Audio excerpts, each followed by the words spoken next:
Merci pour votre accueil. Je remercie aussi la personne qui va me traduire en langue des signes.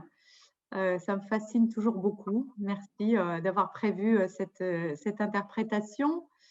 Je voudrais saluer aussi le ou les représentants de la DRAGES, hein, la délégation régionale académique à la jeunesse, l'engagement et au sport de la région Pays de la Loire, saluer aussi tous les partenaires hein, du collectif TECAP, en particulier les CMEA Pays de la Loire, et vous adresser mes salutations à toutes et tous en vous remerciant d'être connectés si nombreux. Je vois que nous sommes 53, donc merci beaucoup d'avoir de prendre ce temps pour un moment évidemment de travail et de réflexion essentielle. On voit bien qu'il y a un désir de progresser, d'aller plus loin sur un sujet qui est très important, et plus qu'un sujet, en fait, en fait, il en va de la survie, de la vie et de la survie de personnes réelles, c'est-à-dire donc de jeunes en situation de handicap. C'est ce dont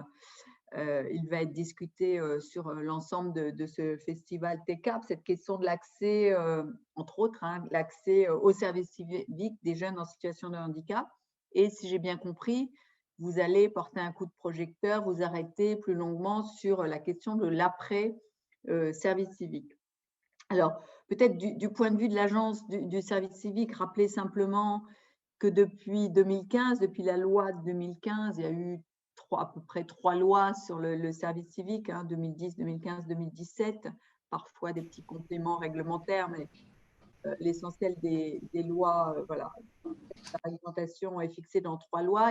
Et la loi d'août 2015, bon, évidemment, elle apporte une très grande ouverture parce qu'elle permet aux jeunes vivant avec un handicap de faire un service civique jusqu'à la veille de leurs 30 ans. Et c'est vrai que cette adaptation réglementaire a contribué à doubler le nombre de jeunes en situation de handicap dans les effectifs du service civique, que ce doublement, en fait, il a suivi aussi l'augmentation conséquente hein, du nombre de jeunes en service civique depuis 11 ans. En 2019-2020, à peu près 140 000 jeunes. Et à chaque fois, voilà, évidemment, un plus grand nombre de jeunes en situation de handicap sont entrés en service civique. Pour autant, leur part, en termes de pourcentage, elle reste assez faible, hein, c'est 1,5%.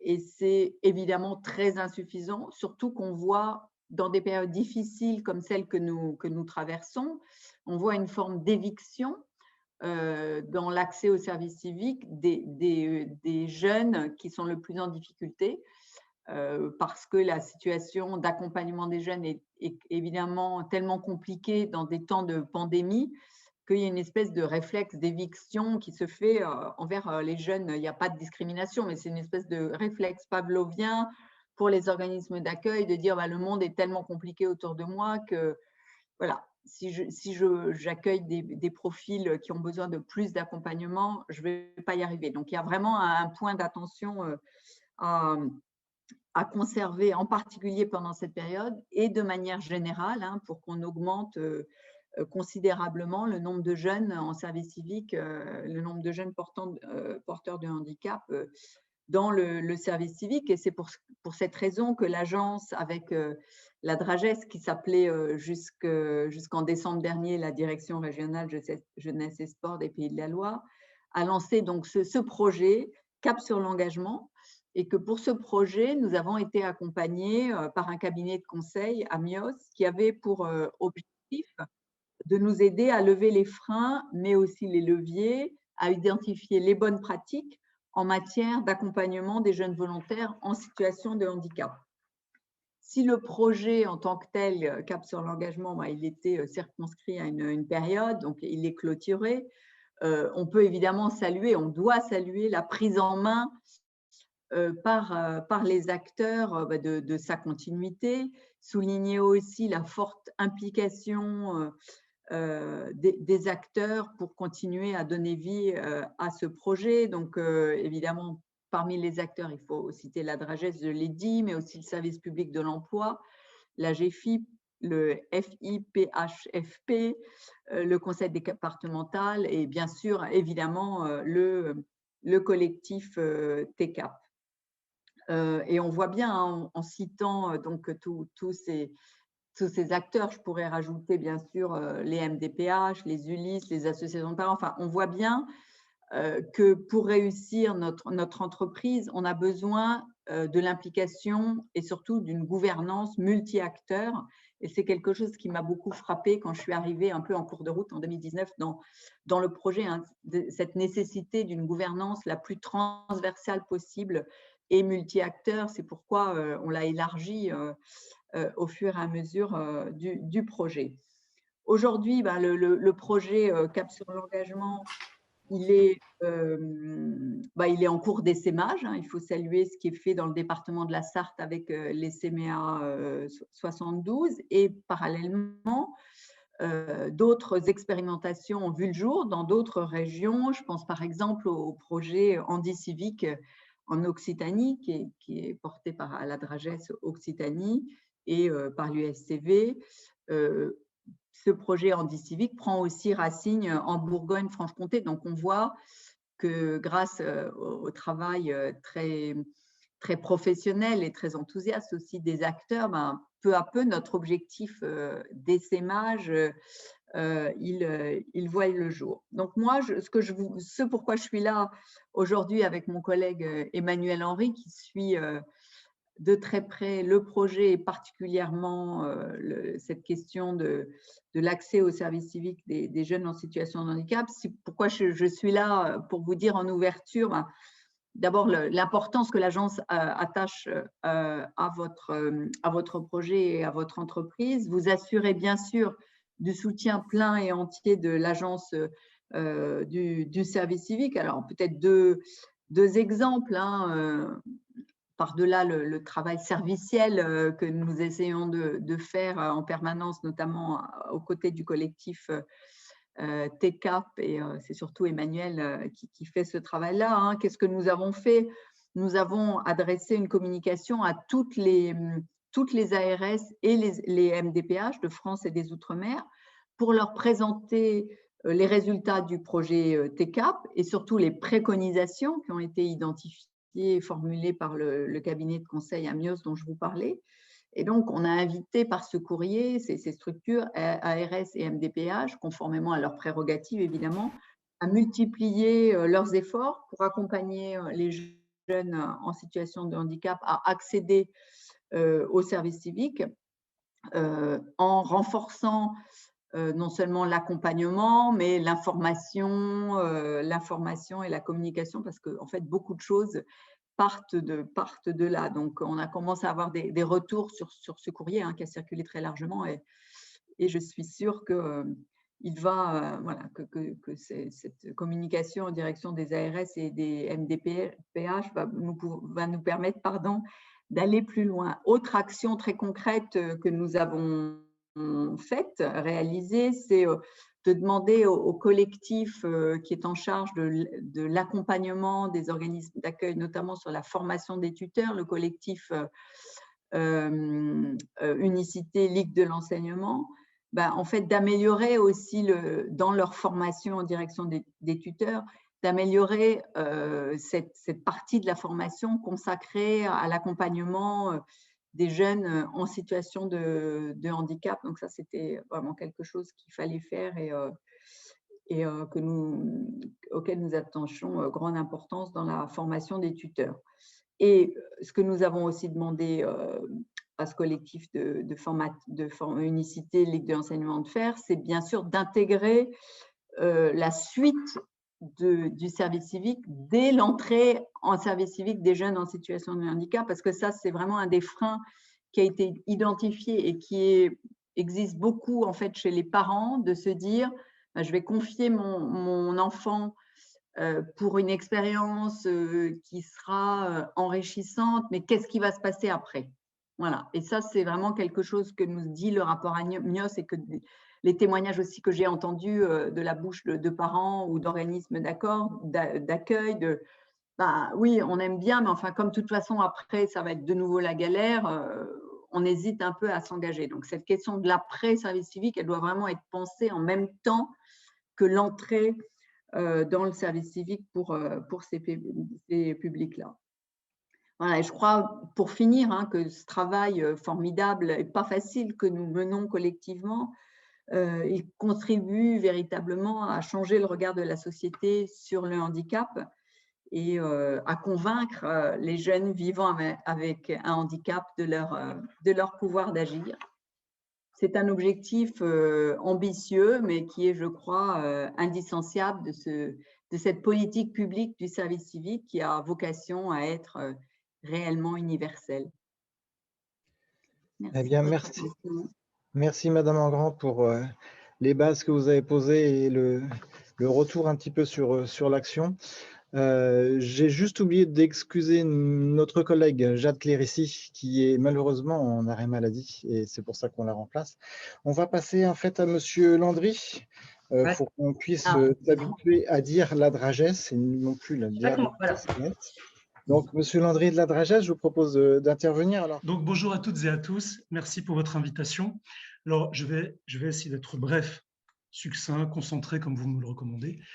Cette expérience Cap sur l'engagement, qui nous rassemble aujourd'hui, elle est née d'une belle rencontre il y a à peu près 3 ans et demi, entre deux ambitions, celle du collectif TCAP, tout d'abord, qui, depuis déjà plusieurs années, réfléchissait à l'inclusion des jeunes et des moins jeunes en situation de handicap, mais beaucoup des jeunes dans le secteur de l'animation notamment, qui est un secteur important, qui est corrélé au service civique, parce qu'il engage des animateurs professionnels et que très souvent, il consiste à mettre en place une forme d'animation dans la coopération, dans la solidarité. Et d'autre part, autre ambition, celle de l'Agence du service civique qui voulait, comme elle le souhaite toujours, Madame Engrand l'a redit à l'instant, développer le service civique, mais aussi ouvrir des possibilités à des publics plus en difficulté, plus fragiles sans doute, pour prouver qu'eux aussi pouvaient accéder au service civique, que tous les jeunes, quels qu'ils soient, pouvaient accéder au service civique.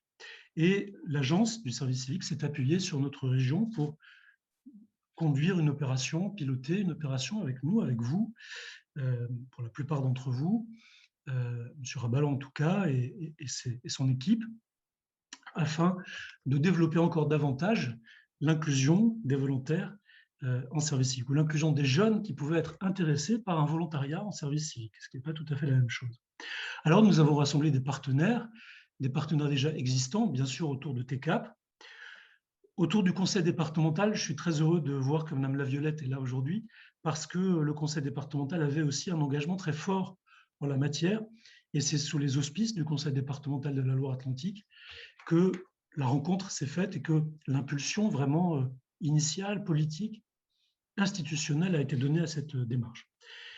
Le conseil départemental de Loire-Atlantique nous a permis d'agréger des communes. Il y a des communes qui sont très engagées, je pense à La Chapelle-sur-Erdre, il y en a d'autres autour de Nantes, mais en tout cas quelques communes qui avaient aussi le souhait de favoriser l'inclusion des jeunes en situation de handicap. Et puis, petit à petit, d'autres partenaires, l'ARS bien sûr, la GFIP qui était très présente dans l'accompagnement de la démarche et qui aujourd'hui a pris le relais aussi dans le soutien à ce que l'on peut faire en la matière. Et donc, nous avons pu, à travers 2 promotions, alors je vais donner des dates, elles ne sont pas absolument parfaites, mais pour faire simple, c'est 2018-2019, une douzaine de jeunes, et puis 2019-2020, à peu près l'équivalent, ce qui a été un succès, pas extraordinaire en termes quantitatifs, mais suffisamment adapté à ce que l'on voulait faire, c'est-à-dire expérimenter, accompagner des jeunes vraiment complètement, dans tous les aspects de leurs besoins, de leur démarche, de leur inclusion dans le service civique. Alors, oui, ça a été un succès. Je reprendrai les termes de Gabriel Attal, qui est mieux connu aujourd'hui comme porte-parole du gouvernement, mais qui à l'époque était secrétaire d'État à la jeunesse et à l'engagement, et qui a dit, lorsqu'il est venu à Nantes fin 2018, a dit à Nantes, il y a un alignement des planètes. Et c'est vraiment grâce à TCAP que cet alignement des planètes s'est produit. Pour autant, cette démarche a fait apparaître des besoins, des difficultés, parce que le handicap, les handicaps, sont faits au quotidien de difficultés et on ne les résout pas à travers une démarche, une expérience, tant les difficultés que toute démarche, toute expérience fait apparaître sont nombreux. Alors, je vous donnerai juste un exemple. Jade n'est pas là pour en témoigner, mais dans le dialogue que nous avons eu avec Jacques Clérici, avec Leslie Le Calvé, avec Olivier Rabalan, il est apparu, et je voudrais le souligner à nouveau, le faire entendre à toutes et à tous aujourd'hui, qu'une démarche d'inclusion dans une expérience aussi intéressante que l'est le service civique, c'est-à-dire une mission d'engagement de 8 mois environ, une démarche comme celle-ci, qui mobilise beaucoup un jeune, qui mobilise beaucoup aussi sa famille, a fortiori si le jeune est porteur de handicap, ça fait apparaître beaucoup d'autres choses. Ce n'est pas juste un coup de pouce qui est donné à un jeune pour une période donnée, ce n'est pas ça du tout. C'est l'occasion, souvent, qui est donnée à un jeune ou à une jeune fille d'exprimer des besoins, des soucis, des problématiques de transport, de logement, de vie quotidienne. Et donc, les accompagnants dans la démarche sont confrontés à ces besoins, à ces demandes qui vont en fait au-delà du service civique, au-delà de la mission elle-même. Mais ça montre aussi à travers ça la richesse de la mission, qui permet à travers le service civique de faire émerger toute une série de questions extrêmement importantes pour le présent et l'avenir des jeunes. Et c'est ce qu'on voit. Alors ça demande des moyens. C'est pour ça que nous avons mis en place avec l'Agence du service civique des moyens importants, avec l'AGFIP aujourd'hui, avec une série de partenaires qui sont associés à la démarche, parce que, je le dis pour celles et ceux qui sont un peu moins expérimentés en matière de service civique, il y a bien sûr la mission, c'est-à-dire tout ce qui se construit au quotidien, mais il y a aussi ce qu'on appelle le projet d'avenir, c'est-à-dire une réflexion qui est conduite dès l'entrée d'un jeune en mission de service civique sur ce qu'il ou elle deviendra après. Comment le tuteur de service civique, de la mission, peut accompagner le jeune ou la jeune dans un projet d'avenir. Et on voit bien que pour un jeune en situation de handicap, ce projet d'avenir, il est à la fois obéré par toute une série de choses, mais aussi très fort, très important, très présent dans la discussion, dans la relation avec le tuteur ou la tutrice. Et ça, c'est quelque chose que je voudrais beaucoup souligner, parce que c'est un travail qui est en quelque sorte supplémentaire, qui se met à côté, autour de la mission, mais qui est en même temps au cœur du service civique. Et encore plus pour les jeunes en situation de handicap, parce que l'association ou la structure, la collectivité territoriale ou l'établissement, le service public qui l'accueille, sont confrontés à ces besoins, à ces difficultés, et peuvent, lorsqu'ils exercent au mieux leur rôle, ces structures-là, elles peuvent essayer de trouver une réponse, peut-être un débouché, peut-être une solution à ce qu'exprime en termes de besoins, de réflexion, de projet, d'envie, le jeune ou la jeune qui exerce sa mission. Donc, on voit bien qu'à travers tout ça se pose la question finalement du handicap, de la façon dont on peut surmonter un handicap, de l'accessibilité d'une série de possibles aux jeunes en situation de handicap.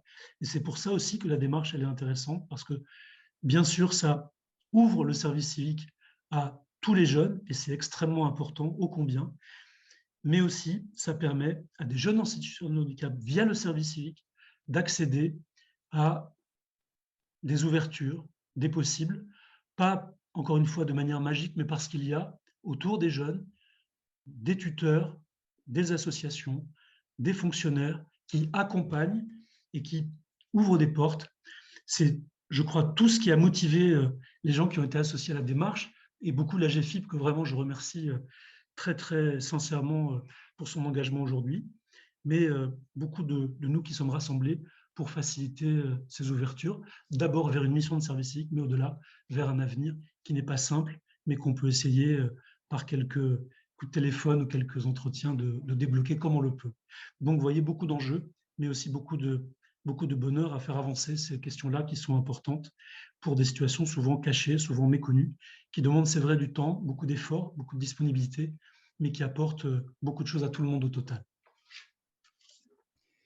Merci beaucoup, Monsieur Landry.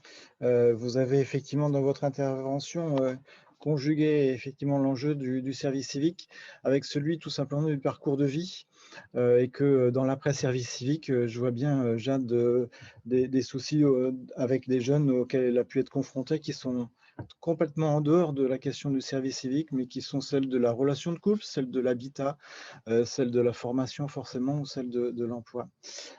Justement, on va accueillir Madame Péribois, en fait, de l'ARS, qui va nous faire une intervention autour des des possibilités du médico-social. Alors, Madame Péribois, la parole est à vous. Bonjour à toutes et à tous. Merci beaucoup de nous avoir invités à cette table ronde. Je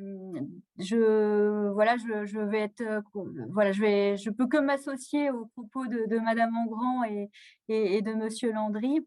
Et puis effectivement vous dire comment le secteur médico-social est complètement, et toutes les politiques que nous développons au niveau de l'agence est complètement dans la philosophie et les objectifs du projet et du service civique. Donc, on avait côté ARS, donc on a été invité par Monsieur Péridi et Monsieur Landry à rejoindre la table des partenaires, donc il y a maintenant 2 ans, pour s'associer au suivi de l'expérimentation donc ligérienne Cap sur l'engagement qui nous réunit aujourd'hui. Et voilà, nous sommes très, très fiers que cette expérimentation aujourd'hui soit montrée en exemple par l'Agence du service civique et qui a d'ailleurs, comme vous l'avez dit, Madame Engrand, invité récemment l'ensemble des ARS et des MDPH à s'en inspirer pour développer encore plus l'accessibilité des jeunes en situation de handicap sur le territoire national.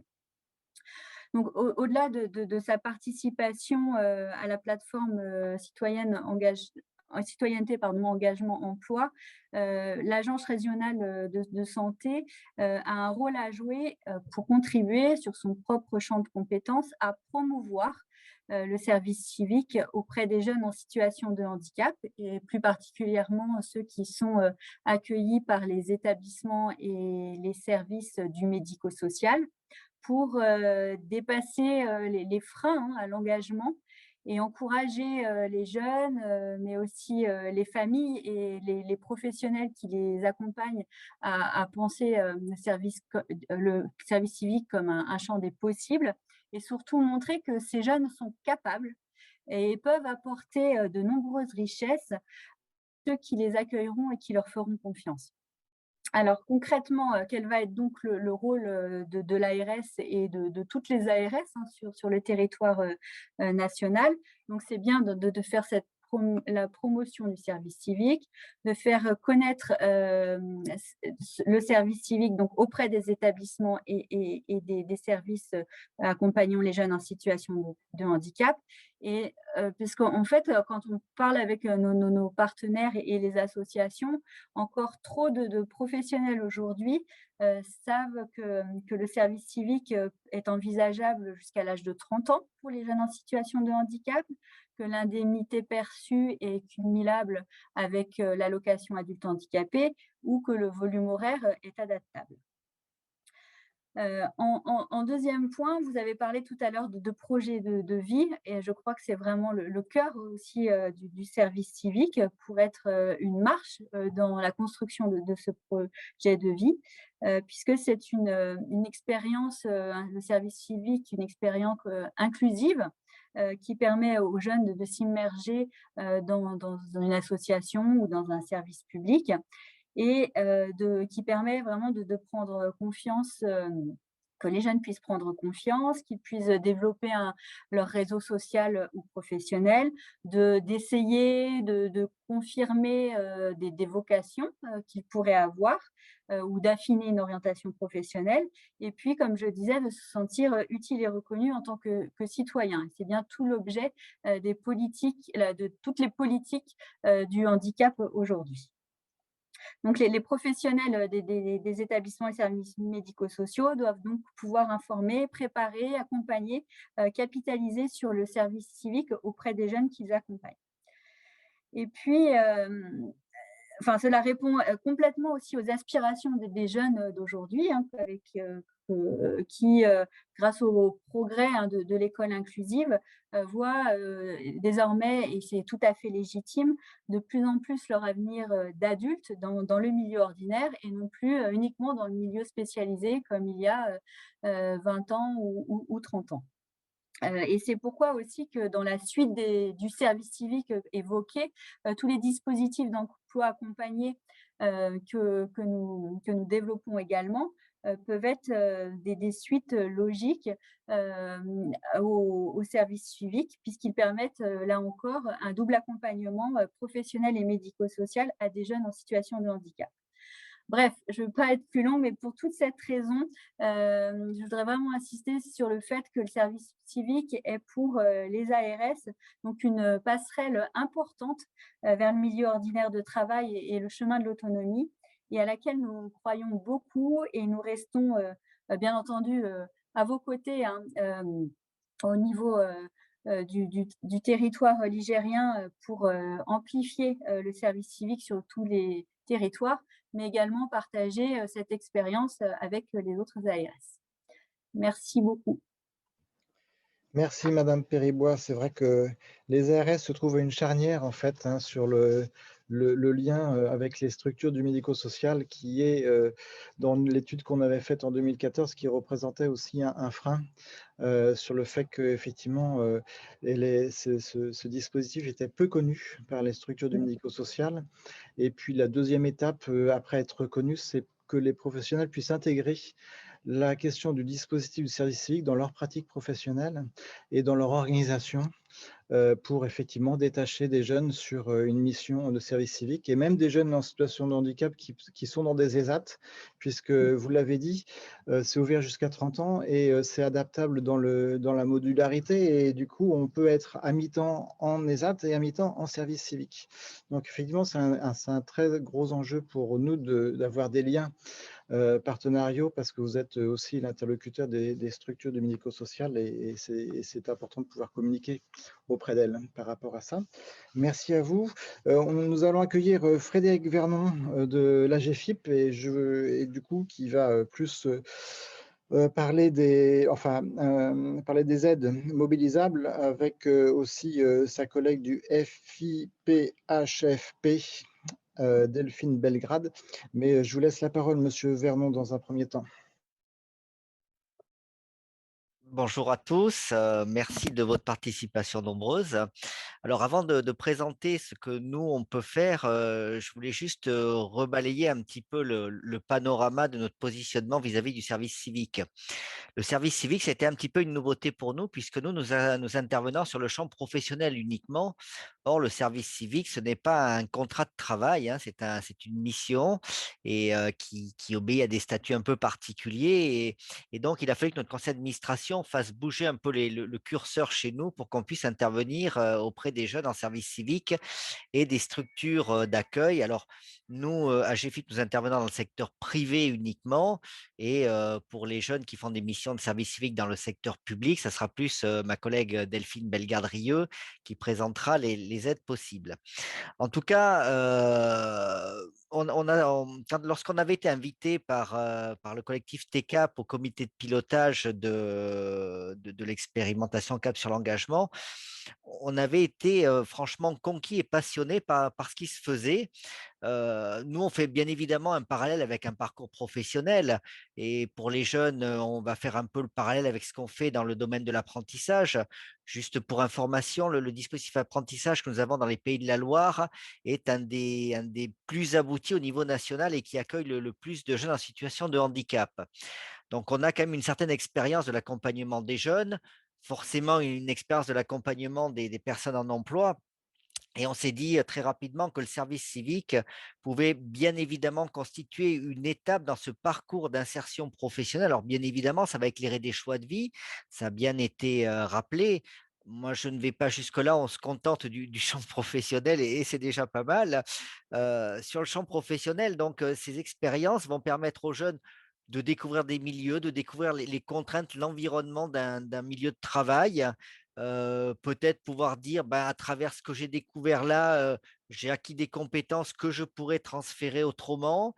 Je voudrais continuer dans cette voie-là. Voilà, c'est vraiment une étape importante de construction qui, bien souvent, est quand même la première. En plus, compte tenu du handicap, ben, la scolarité n'a pas toujours été facile pour certains jeunes qui sont accueillis, on le sait bien. Il y en a même qui viennent du secteur, médico-social, donc on a une diversité de publics, et le service civique doit vraiment pouvoir permettre de répondre à, à cette étape de construction, enfin participer à la construction du projet professionnel. Je souscris tout à fait à ce que disait Madame Engrand, qui est que finalement, on doit penser à la sortie dès l'entrée. Et effectivement, les tuteurs doivent aussi capitaliser, le jeune et le tuteur doivent capitaliser les informations de ce qui se passe et pouvoir le transmettre ensuite au tuteur dans les suites de parcours. Et je pense que lorsque mes collègues de Cap Emploi et de Pôle Emploi prendront la parole, je serais étonné qu'ils en disent autre chose. C'est vraiment construire ce parcours qui va permettre aux jeunes d'aller vers une insertion professionnelle ou peut-être de faire d'autres choix de vie parce que se rendant compte à travers l'expérience de la mission que le champ professionnel est peut-être un petit peu compliqué pour eux et qu'on peut trouver des équilibres de vie autrement que par une activité professionnelle. Ce qui nous semble par contre extrêmement important pour ces jeunes, c'est de pouvoir préparer aussi au mieux l'avant mission de service civique. Lorsqu'il y a un aménagement de poste à faire, d'ailleurs, j'ai vu dans le chat que tout à l'heure, nous aurons Jade Pirou qui est présente parmi nous. Jade, on avait été informé de sa situation lorsqu'on s'est rencontré avec TCAP. Le temps de mettre en place une analyse de la situation, faire une étude ergonomique, déterminer les besoins d'aménagement, finalement, on a pu être au clair sur ce qui lui était nécessaire à la fin de la mission de service civique. Alors, certes, c'est bien parce que, au moins il y a quelque chose de fait et tout ce qu'on a pu déterminer lui a servi pour sa suite de parcours dans son projet de professionnel, son projet de formation. Mais en même temps, je dirais que sa mission de service civique, je ne vais pas dire qu'elle a été gâchée ni qu'elle a été volée, mais il a manqué quelque chose parce qu'elle n'a pas pu être pleinement opérationnelle. Et c'est vraiment ce qui nous semble extrêmement important, c'est de pouvoir au maximum anticiper l'entrée en mission pour les jeunes pour lesquels il y a des besoins particuliers, pour faire en sorte qu'au moment où ils vont démarrer leur mission, les choses soient déjà bien engagées parce que quand on fait une étude ergonomique, il faut souvent plusieurs mois, 2, 3 mois facilement. Il va falloir réunir les financements, monter des dossiers. C'est-à-dire qu'il va facilement se passer 4, 5, 6 mois avant qu'un poste puisse réellement être aménagé pour les situations les plus complexes. Donc, vous voyez bien que sur une mission de 8 mois, c'est un petit peu compliqué. Puis ça peut aussi perturber les relations entre le jeune et son tuteur ou la structure d'accueil. Ça m'amène donc à dire qu'il est important donc, de pouvoir anticiper, d'avoir, et ça se fait déjà, hein, une formation des tuteurs. Je voyais aussi dans le chat des questions qui étaient comment mettre en relation ou avoir des tuteurs qui soient sensibilisés à tel ou tel type de handicap. Il y a déjà des formations qui existent, hein, que vous mettez en œuvre. J'étais intervenu l'an dernier et je trouve que c'est une très bonne chose. Peut-être faudrait-il encore le développer et améliorer la qualité de ces formations. Voilà ce que je voulais vous dire un peu pour vous brosser le panorama de notre vision du service civique. Pour ce qui est donc des aides et mesures que nous pouvons mettre à disposition, Heu, on va dire que sur les aides, on a une aide pour la structure d'accueil, donc là, on sera plutôt pour l'associatif dans le secteur privé. Ça va être l'aménagement de la situation de travail. L'aménagement s'entendant comme aménagement technique et organisationnel. Donc on va financer le surcoût des équipements nécessaires aux jeunes pour pouvoir réaliser sa mission. Eh bien, pour vous donner un exemple, mais c'est pas propre aux missions de service civique, hein, c'est vraiment, le cas standard pour tout poste de travail. Quelqu'un qui a des problèmes de dos, qui a besoin d'une assise particulière, on va financer un siège spécifique qui va répondre aux contraintes de santé et faire que la personne puisse, rester assise dans de bonnes conditions pour faire son travail. Mais ça peut être des aménagements de type aide à la communication. J'avais eu le cas ça c'était sur Angers avec Unicité, un jeune pour lequel il y a besoin d'une imprimante un peu spécifique parce qu'il était déficient visuel et il fallait pouvoir retranscrire des données. Enfin, pour favoriser la communication, il fallait passer par l'écrit. Donc voilà, on a financé ce type de matériel. Ça peut être donc pour faire ces aménagements de poste, alors des fois c'est simple, hein, quand il faut un siège, on connaît dans le paysage, on repère des fournisseurs qui peuvent donner les indications, mais des fois il faut passer par des prestations type études ergonomiques. Et on a aussi des aides en direction des jeunes directement. Donc dans ces aides, elles sont de 3 sortes. On a des aides techniques. Finalement, c'est un petit peu le pendant de, l'aménagement de situation de travail, mais qui va être financé aux jeunes. Pourquoi aux jeunes? Bah, tout simplement parce que c'est du matériel qui lui servira pour sa suite de parcours, hein, considérant que la mission de service civique est une étape dans son parcours d'insertion. Eh bien, l'aménagement qu'on va lui mettre à disposition lui servira ensuite pour ses démarches, peut-être pour suivre de la formation. Donc, de la même manière, ça peut être du mobilier, ça peut être des équipements spécifiques en compensation des handicaps visuels, auditifs ou autres. Là, par contre, ce sont des montants qui sont limités. On va être limité à 5 000 € par personne. On va avoir des aides à la mobilité. Alors, l'aide à la mobilité, c'est une très bonne chose parce que dans la discussion, enfin, on a déjà eu la discussion hein, aujourd'hui, Cap sur l'engagement, c'est beaucoup fait sur Nantes et Nantes Métropole. Où on arrive à avoir des solutions de transport. Dès qu'on veut sortir, aller plus en campagne, pour peu qu'on ait un jeune qui soit en fauteuil roulant électrique, ça devient vite extrêmement compliqué. Et malheureusement, je dirais, le fait qu'on ait des aides financières ne suffisent pas, parce qu'il faut aussi trouver le prestataire qui va pouvoir organiser ce transport. Et là, on a un gros travail à faire. Alors, pas seulement sur le service civique, hein, c'est un problème récurrent, mais je pense que pour ceux qui s'occupent aussi, qui accompagnent les besoins dans la vie privée, que ce soit culturelle, sportif ou autre, ce genre de problème de mobilité existe également. Et puis, la troisième aide pour les jeunes que nous avons, c'est l'aide au financement de prothèses auditives, comme pour les salariés. Donc, on a une aide de 700 € par prothèse auditive, c'est-à-dire que si le jeune a besoin d'une seule prothèse, c'est 700 €. S'il a besoin d'un appareillage bilatéral, c'est 1 400 €. Voilà un petit peu pour les aides. Alors, bon, je ne vais pas rentrer dans le détail de comment on monte ces dossiers. Là, aujourd'hui, l'idée, c'est plus de vous donner à voir ce qui est possible de faire. Après, les référents de parcours peuvent vous aider à monter les dossiers. Surtout, ce qu'il faut, c'est lorsqu'il y a un besoin qui est identifié, ne pas hésiter à en faire part au référent de parcours qui se tournera vers nous. Enfin, voilà, c'est des choses qui se construisent, hein. Les relations ne sont pas encore toujours très fluides parce qu'on se découvre aussi un petit peu mutuellement. Mais je pense qu'on est vraiment en progression dans nos relations. Alors, au-delà de ces aides, je vous disais, on a aussi des prestations.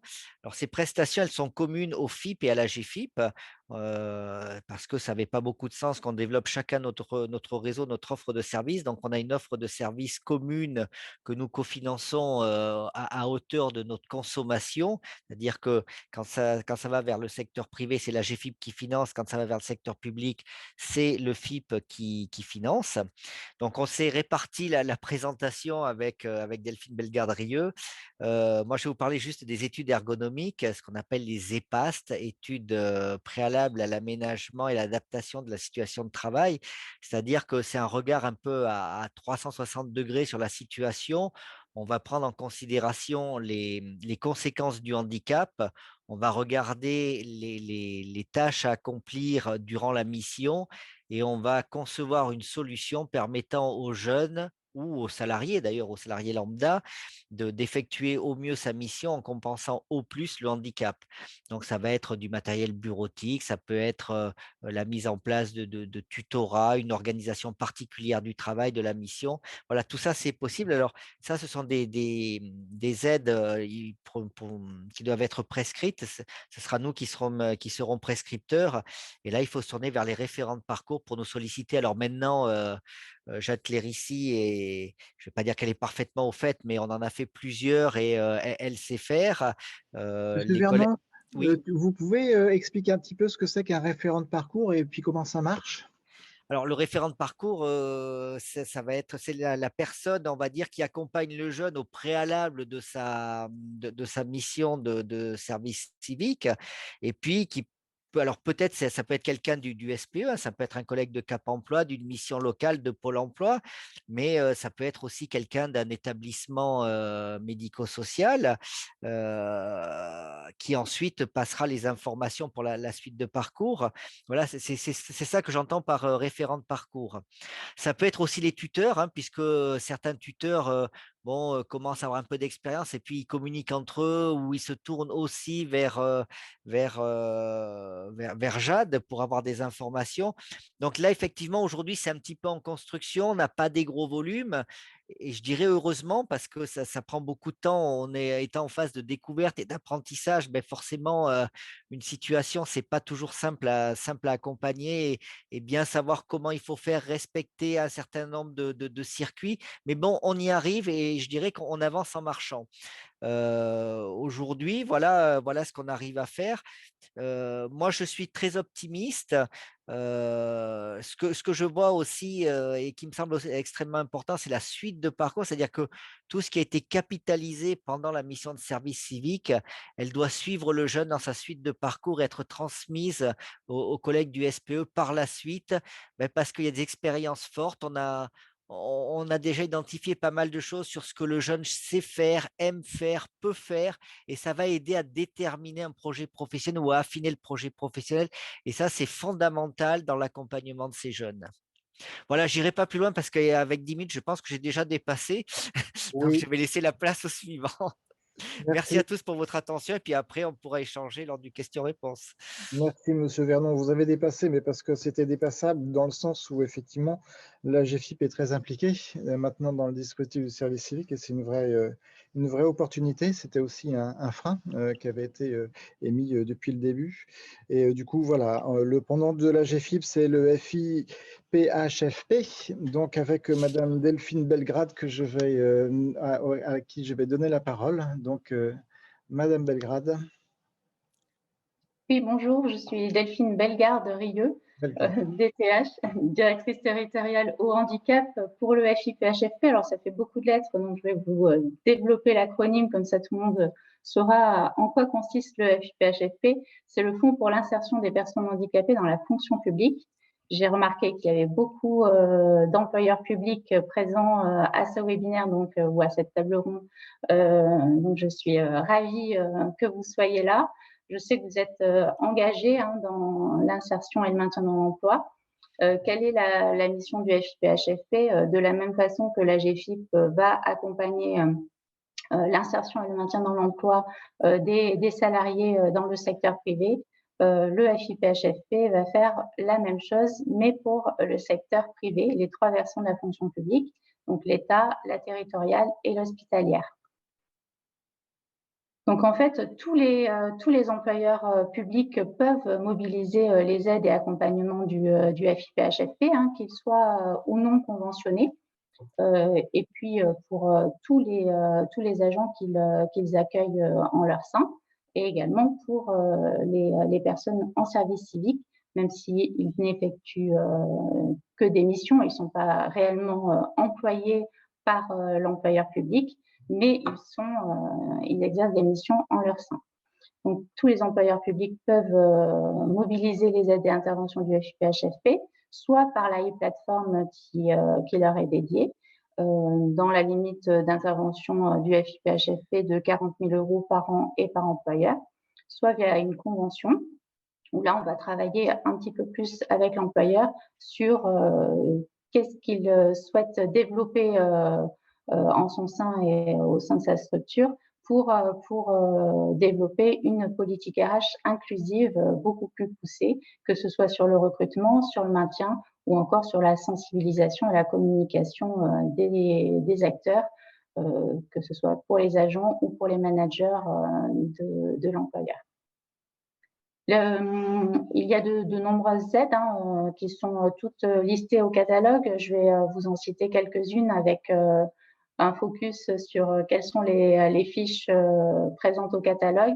Donc, les aides dédiées à améliorer les conditions de vie personnelle et professionnelle, donc, que sont les prothèses, les orthèses ou les fauteuils roulants. Donc, c'est les fiches 1, 2 et 3 du catalogue. Les aides destinées à l'amélioration des conditions de transport, avec du transport adapté pour les fiches 6 et 7 du catalogue. Les aides permettant de créer les conditions de réussite de l'insertion dans le milieu professionnel sont notamment les frais d'accompagnement socio-pédagogique spécifiques, c'est la fiche 12 du catalogue. Les aides permettant d'étudier l'environnement de travail, les études ergonomiques, et de réaliser des aménagements de postes de travail, que sont les fiches 18 et 19 du catalogue. Il y a également des aides humaines permettant de compenser le handicap avec des auxiliaires de vie et le financement du temps passé pour ces auxiliaires de vie sur les fiches 21 et 22 du catalogue. Les aides qui permettent de favoriser la prise de poste grâce à un appui interne de l'employeur, avec la prise en charge de la rémunération du tutorat assuré par un collaborateur interne à l'employeur. Là, c'est la fiche 23 du catalogue.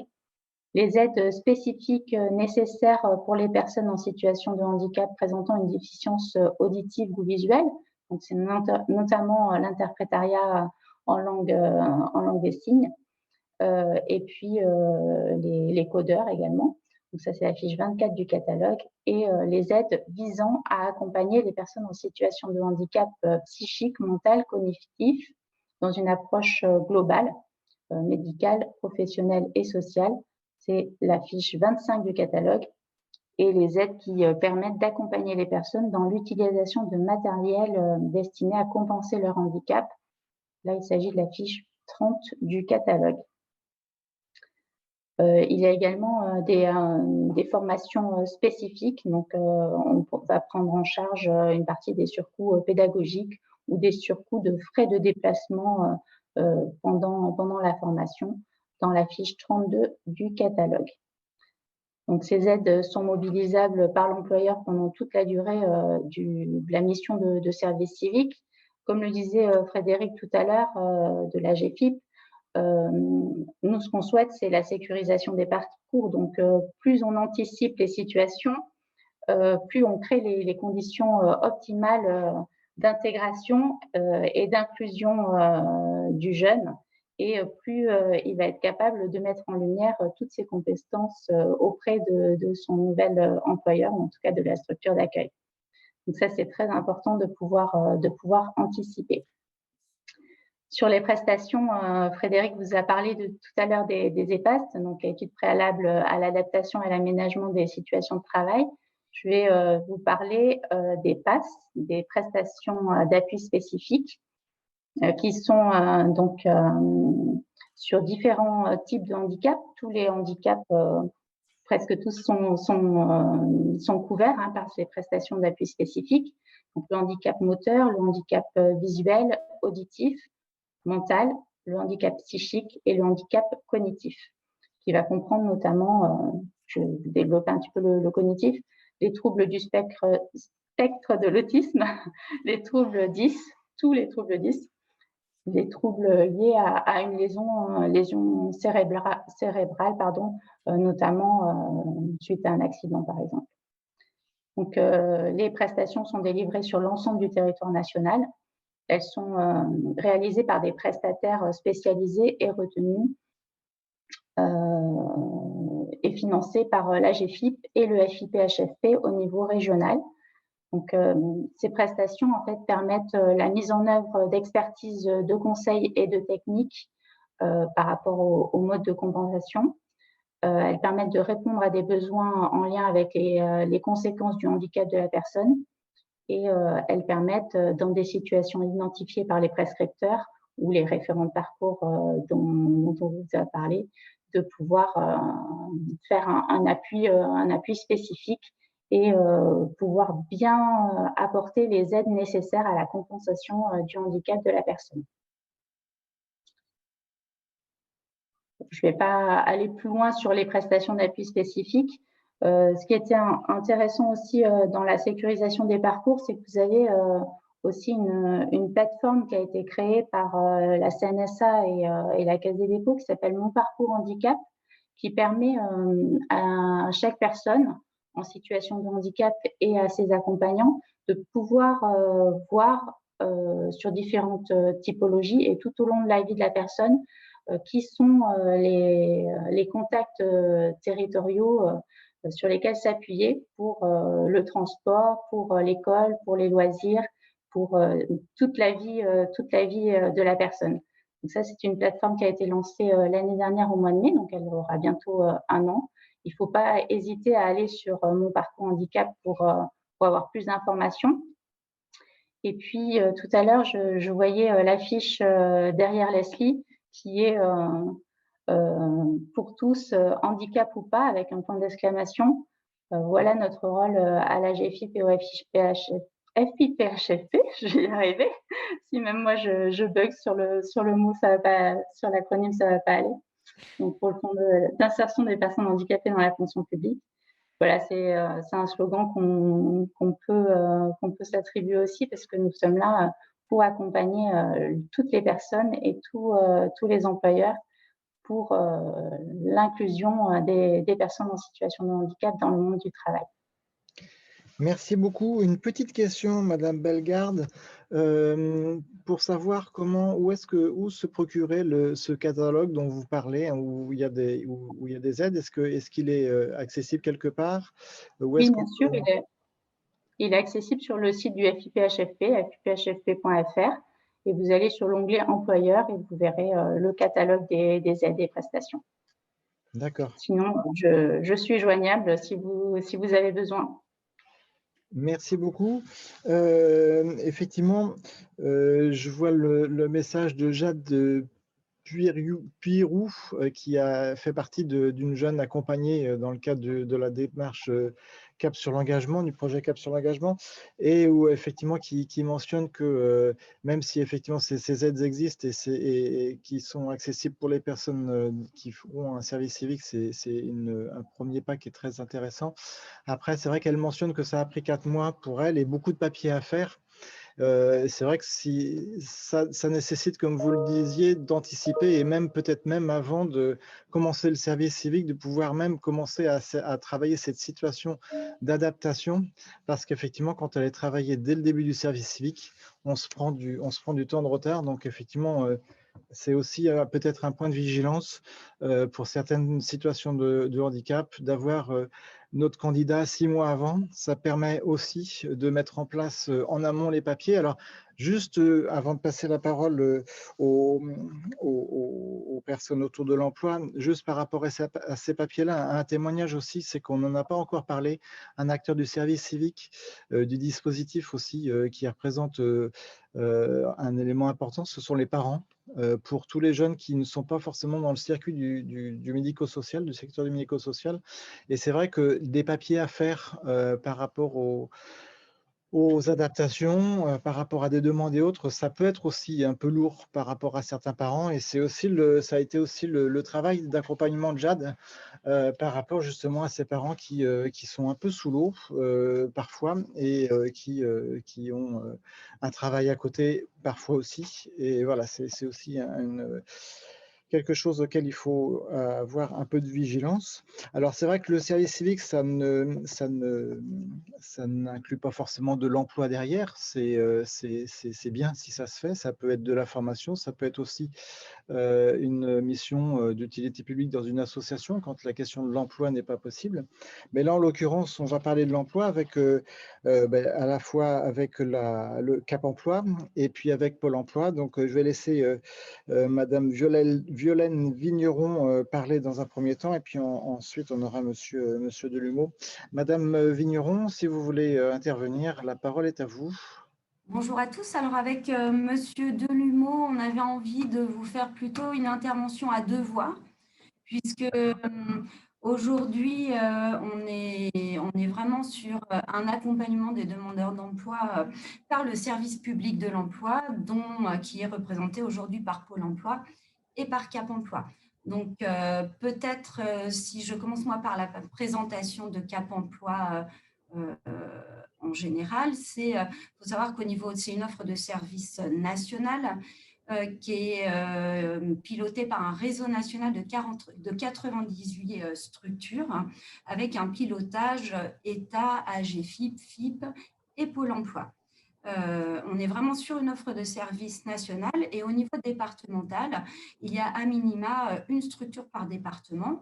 Alors dans le 44, depuis 2018, c'est une structure unique d'accompagnement vers et dans l'emploi qui s'appelle le GIRP, qui a été créé en 83 et qui a divers services pour soutenir en fait les demandeurs, les TH, mais également les recruteurs dans les différentes, pour apporter des solutions adaptées tant aux entreprises qu'aux personnes en situation de handicap.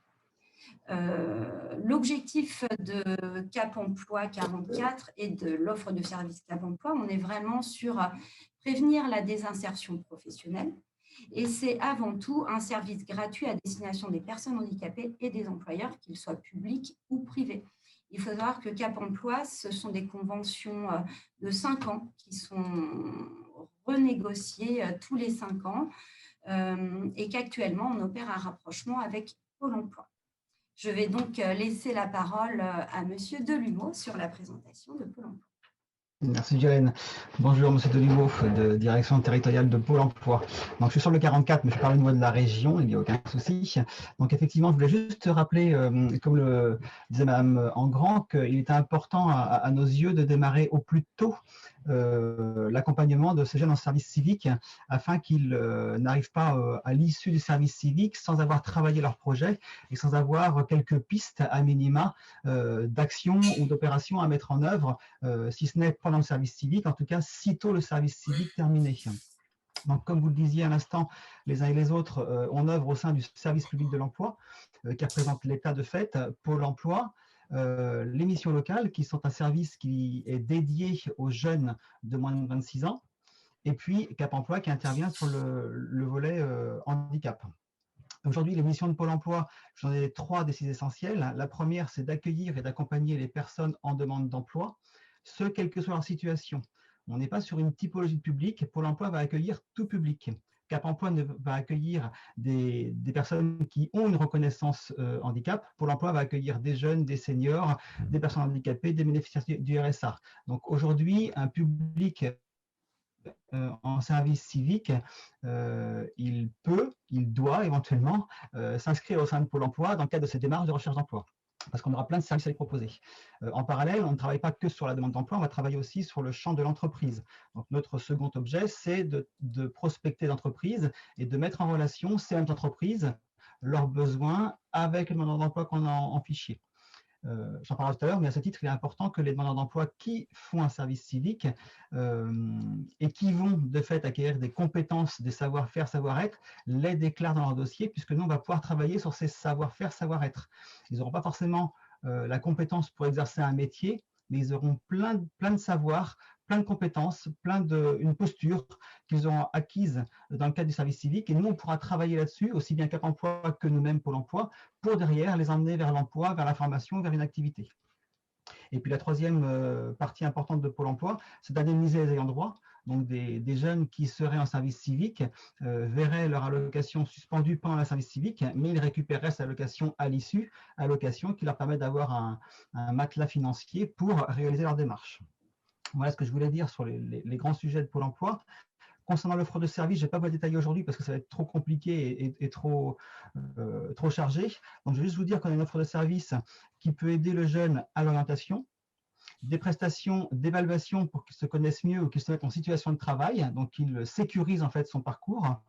Une offre de service assez large sur le champ de la formation, on travaille avec la région aussi, des prestations d'aide à la recherche d'emploi de fait, des choses comme la formation préalable à la prise d'une activité ou des choses qui seraient liées à la création d'entreprise. Donc on va pouvoir travailler avec un large spectre de public. Juste en précision, si je vous parle de la Loire-Atlantique, aujourd'hui on a 18 agences sur tout le territoire. Une agence, elle est normalement située à 30 km ou 30 minutes de tout lieu, enfin en tout cas non, dans l'autre sens, le demandeur d'emploi est mis à maxima à 30 km ou 30 minutes d'une agence, où il est en proximité d'un Cap Emploi ou d'une mission locale. Donc aujourd'hui, l'offre de service, elle est assez vaste et elle est somme toute facilement accessible. Je continue, Violaine, sur la suite. Allez-y, oui. D'accord. Sur la partie accompagnement de jeunes en service civique, la première question qu'il faut vous poser, vous, employeur, c'est est-ce que ce jeune ou cette jeune est inscrite dans une des structures qu'on a évoquées, la mission locale, le Cap Emploi, le Pôle emploi? Si oui, excusez-moi, si oui, elle a automatiquement un référent. Donc, elle doit, cette personne, contacter son référent pour engager la démarche de recherche ou de mise en œuvre de son parcours pendant et à l'issue du service civique. Excusez-moi. Je bois. Le cas échéant, il faut que cette personne s'inscrive à minima au sein de Pôle emploi. Pour s'inscrire, rien de plus simple, elle peut aller sur le site www.pôle-emploi.fr et ouvrir un dossier. Le cas échéant, si elle n'est pas outillée avec l'informatique, elle peut aussi appeler le 3949 pour faire cette même démarche et en tout cas commencer à être identifiée, reconnue par nos services en fonction de sa situation. Soit c'est Pôle emploi qui va suivre ce demandeur d'emploi, soit on va dédier le suivi à un autre opérateur de type Cap Emploi parce qu'il y a une compétence particulière à développer sur le champ du handicap. Pour Cap Emploi, comme pour nous, la démarche, une inscription, ça va générer derrière un diagnostic partagé de la situation, partagé parce que le candidat, il est partie prenante dans cette affaire. Donc, on partage avec lui les démarches qu'on va engager pour que tout le monde soit bien d'accord. Et derrière, c'est la mise en place d'un parcours qui va répondre à ses besoins. Donc, parcours d'orientation, de formation, de recherche d'emploi ou autre. D'accord ? Et tout cela est inclus dans ce qu'on appelle le conseil en évolution professionnelle. Ça veut dire qu'on prend en charge la personne dans sa globalité pour l'amener vers l'activité. En fonction de la situation du jeune, on va mobiliser une offre de service plus ou moins large et plus ou moins distancielle. Ça veut dire qu'en fonction de l'autonomie de ce dernier, on va pouvoir être sur un suivi à distance ou un suivi que je vais qualifier par la main. On va le prendre en main en fait et l'emmener jusqu'à l'emploi parce que la personne sera plus ou moins autonome. Ça va être, quand je dis nous, ça va être Pôle emploi, mais ça peut être aussi tous nos partenaires. D'accord ? Si je prends un exemple, un jeune faiblement autonome ou ayant des contraintes périphériques à la recherche d'emploi ne va pas être suivi dans une offre de service de droit commun. Il va être suivi, si c'est à Pôle emploi, dans un dispositif qu'on appelle AIJ, accompagnement intensif jeune, ou si c'est par un partenaire, ça va être par la mission locale. Parce qu'il y aura des périphériques de santé, de logement, de financière, familiale à prendre en compte dans le cadre de sa recherche d'emploi. Donc la recherche d'emploi sera qu'une partie de la problématique à traiter. Si on prend un jeune ayant une problématique handicap, eh bien, il pourra être suivi par Pôle emploi, par les référents handicap de Pôle emploi ou par les référents spécialisés et experts de Cap emploi. Et là, je passe la parole à Violaine qui va vous expliquer ce qu'il faut. Merci. Donc effectivement, ce regard croisé au moment de l'entrée du jeune, au moment de son inscription à Pôle emploi ou à toute étape de son parcours, dès lors que le conseiller Pôle emploi référent ou mission locale pressent en accord avec le jeune, que le handicap devient le frein majeur dans la recherche d'emploi ou du moins dans la construction du projet professionnel. À partir de là, on va recevoir le jeune à Cap emploi, peut-être plus tard aussi dans les agences Pôle emploi, de manière à pouvoir évaluer sa situation, faire un diagnostic global et ensuite devenir son référent de parcours par délégation de Pôle emploi. C'est Frédéric Vernon qui a beaucoup parlé de référent de parcours tout à l'heure, comme également Delphine Bellegarde-Rieux. Et effectivement, le référent de parcours a la possibilité d'orienter vers les différents services adaptés et mobiliser l'ensemble des prestations et aides auprès de la GFIP. C'est vrai qu'on va pouvoir, nous, au niveau de Cap emploi, avec l'expertise qui a été développée, prendre en compte le handicap et la mobilisation des moyens de compensation à chaque étape du parcours, que ce soit au moment de l'accompagnement vers l'emploi, mais également pour toute personne qui serait déjà en poste et qui aurait une problématique de maintien dans l'emploi. Et à chaque fois, le chemin est le même, c'est-à-dire qu'on a un diagnostic de situation et on construit un plan d'action avec les différents protagonistes, à savoir quand on est dans la construction d'un parcours professionnel, évidemment, ça va être directement avec le jeune ou la personne en situation de handicap. Quand il s'agit d'une situation de maintien dans l'emploi, on va vraiment être dans la mobilisation également des acteurs de la santé au travail, de l'employeur et de la personne, évidemment. L'intervention qu'on va pouvoir faire au niveau du jeune, ça va être évidemment de pouvoir l'accompagner dans l'identification de ses compétences et de pouvoir faire du service civique l'une des étapes de son parcours si on intervient en amont, et à ce moment-là pouvoir effectivement préparer cette intégration dans la structure accueillante au moment du service civique et mobiliser en amont les aides, que ce soit les aides personnelles ou les aides à l'employeur, et faire toute cette grosse paperasse dont parlait votre jeune service civique tout à l'heure, effectivement, puisque les conseillers Cap Emploi viennent en appui de ces différentes démarches administratives et sont vraiment les interlocuteurs privilégiés tant de la personne, tant du jeune que de l'entreprise, de l'employeur. Et puis, c'est nous qui faisons le lien, en règle générale, avec la GFIP ou le FIP, et qui aidons à la construction de ce dossier, mais également à l'argumentation du dossier, puisqu'effectivement, on connaît ces aides et prestations sur le bout des doigts et on sait comment aller, quels documents récupérer et quels argumentaires pouvoir poser au sein du dossier. Vous dire aussi que c'est pas parce que, enfin, on parlait d'anticipation, c'est vrai que ça c'est dans le meilleur des mondes, donc effectivement plus tôt le référent de parcours peut intervenir, plus vite derrière on peut monter ses dossiers et plus vite l'intégration peut, enfin mieux sera préparée l'intégration. Malgré tout, on est aussi capable d'intervenir en pompier. C'est pas ce qu'on préfère, mais on sait le faire aussi. Effectivement, un jeune qui aurait trouvé un service civique et qui aurait besoin d'être accompagné auprès de son employeur pour son intégration, Cap Emploi intervient également pour cette intégration-là et tout au long du service civique. À la sortie, à la fin du service civique, ensuite, on va accompagner le jeune dans la valorisation de ses compétences acquises et des expériences acquises pour poursuivre sa construction de projet ou aller directement vers une recherche d'emploi et l'orienter vers les différents services qui existent. Alors, les services, ce n'est pas forcément des acteurs.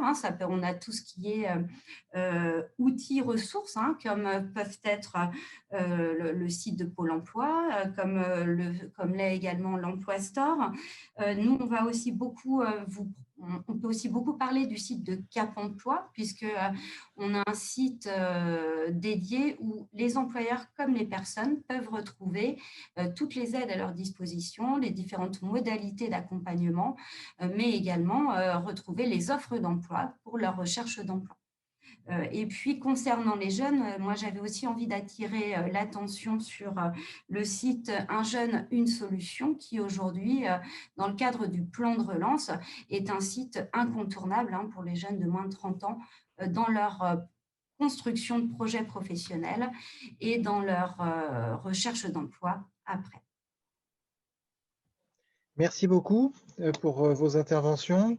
Effectivement, je pense que vous êtes des interlocuteurs privilégiés et importants, et je pense qu'on a peut-être, nous, dans notre démarche pilote, un peu souffert d'être éloigné de vous dans ces premières expériences. Mais maintenant que vous êtes là, ça va aller mieux sur les cohortes suivantes, où on pourra peut-être aussi travailler plus en coopération à partir du moment où vous êtes identifié, parce que effectivement, c'est aussi ça. On a eu beaucoup de jeunes qui n'avaient pas identifié Pôle emploi, pas identifié Cap Emploi, qui étaient très loin des missions locales et du secteur du médico-social, et du coup, qui étaient aussi très seuls, quoi. Voilà. Si je me permets, juste en complément, oui. On peut d'autant plus le faire que nous, Pôle emploi, on a également des services civiques en interne. Donc, il y en a au moins 18 sur le 44, puisqu'il y en a au moins un par agence. Donc, on connaît un peu la problématique et c'est vrai qu'on a l'habitude de suivre ce genre de public aussi. Voilà, donc n'hésitez pas. Merci beaucoup. On va passer avant l'échange des participants, on va passer à la partie un peu témoignage, à la fois d'unicité avec Karine et puis des CMA du Mans dont on parlait tout à l'heure avec Charline.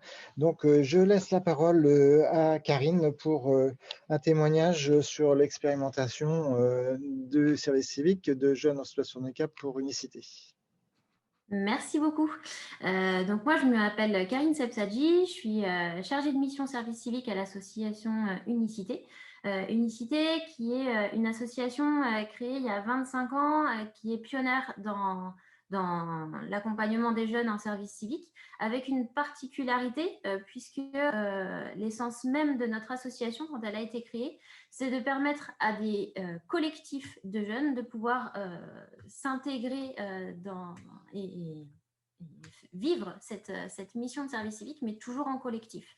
C'est aussi une force, ça nous permet justement de pouvoir constituer des équipes, et notre souhait, c'est de faire des équipes qui sont très très mixtes, que ce soit dans le cadre de mixité, de niveau de formation, de mixité culturelle, sociale, garçons-filles, etc. Et de pouvoir intégrer des jeunes en situation de handicap. Madame Engrand parlait tout à l'heure de jeunes qui étaient de l'ordre de 1,5% au niveau de la France entière. Unicité, on arrive à accueillir environ 6% de jeunes en situation de handicap sur chacune de nos promotions. L'année dernière, il y avait 10 000 jeunes qui étaient en mission de service civique au niveau de la France entière. On avait 6% de jeunes en situation de handicap. Et petit focus au niveau des Pays de la Loire, on est presque à 7,7%, puisque du coup, on avait 24 jeunes pour environ 24 jeunes en situation de handicap pour environ 350 jeunes accueillis au niveau des Pays de la Loire. Juste une petite précision pour remettre ça en relief. En fait, notre étude en 2014 disait qu'on avait moins de 1% de jeunes en situation de handicap qui effectuaient un service civique. Et quand je disais moins de 1%, c'était beaucoup, beaucoup moins que 1%. Donc, on voit effectivement qu'au niveau au moins de l'association Unicité, l'effort est fait et c'est louable. J'ai juste oublié de vous dire qu'il vous reste à peu près 4 minutes. D'accord, ok. Juste pour vous dire qu'effectivement, quand on parle d'accompagnement, notamment au projet d'avenir de ces jeunes en situation de ces jeunes qui sont en mission de service civique, et notamment ceux en situation de handicap, notamment nous, au niveau de l'association Unicité, l'avantage, c'est qu'ils sont toujours en collectif, qu'ils permettent justement de pouvoir, ça permet à tous les jeunes de pouvoir développer et mettre en avant des compétences peut-être qu'ils n'auraient pas forcément imaginé au début. Donc, on a cet accompagnement-là au niveau de l'accompagnement au projet d'avenir, avec un premier temps collectif, puis un rendez-vous individuel en début de mission, pour savoir qui est le jeune, qu'est-ce qu'il a fait avant, qui il est dans son parcours. On a un deuxième temps collectif et individuel par la suite avec son coordinateur d'équipe et de projet, pour savoir justement qu'est-ce qu'il développe en termes de compétences. Il y a des gens tout à l'heure qui ont parlé justement de compétences, de qu'est-ce que ça me permet de développer en termes d'atouts pour la suite de mon parcours. Et puis, évoquer aussi en individuel justement vers quoi il a envie d'aller. Et puis, le dernier temps, qui est aussi un temps collectif suivi d'un troisième entretien individuel, qui est vraiment la projection vers l'entrée de formation, retravailler son CV, sa lettre de motivation, etc. Simulation d'entretien. Donc, l'avantage, effectivement, c'est de pouvoir accompagner le jeune. On en parlait tout à l'heure, mais dès le début, pour permettre de s'inscrire vraiment dans un parcours. Nous, on a intégré très, très récemment ce collectif à travers une mise en place d'un partenariat avec la GFIP au niveau national depuis l'année dernière seulement. Ce qui fait que j'ai intégré ce collectif, et notamment avec TECAP, sur les Pays de la Loire très récemment.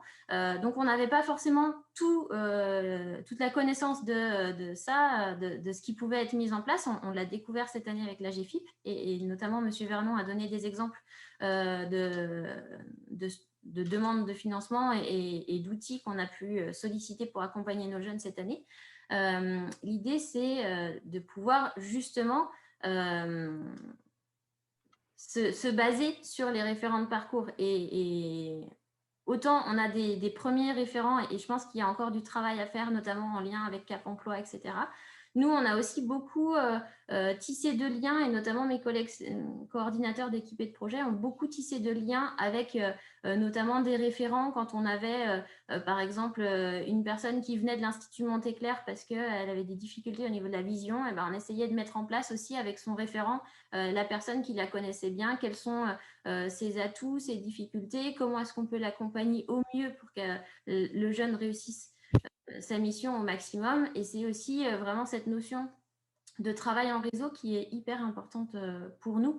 Et puis, justement, nous, on a l'occasion avec nos salariés de pouvoir accompagner les jeunes à identifier, comme n'importe quel tuteur, de travailler sur justement le bilan nominatif, quelles sont les compétences que le jeune a développées dans le cadre de sa mission de service civique. Et ça, c'est tous les tuteurs qui font ce travail de bilan nominatif. Il y a un lien fort à mettre en place aussi, un lien avec des gens qui pourront les accompagner aussi par la suite, que ce soit Cap Emploi ou autre. Juste un petit point, on parlait tout à l'heure de Cap Emploi, vous parliez de l'accompagnement des jeunes qui étaient justement, qui avaient une reconnaissance handicap. C'est aussi une question importante parce que tous les jeunes qui sont en situation de handicap n'ont pas forcément de reconnaissance.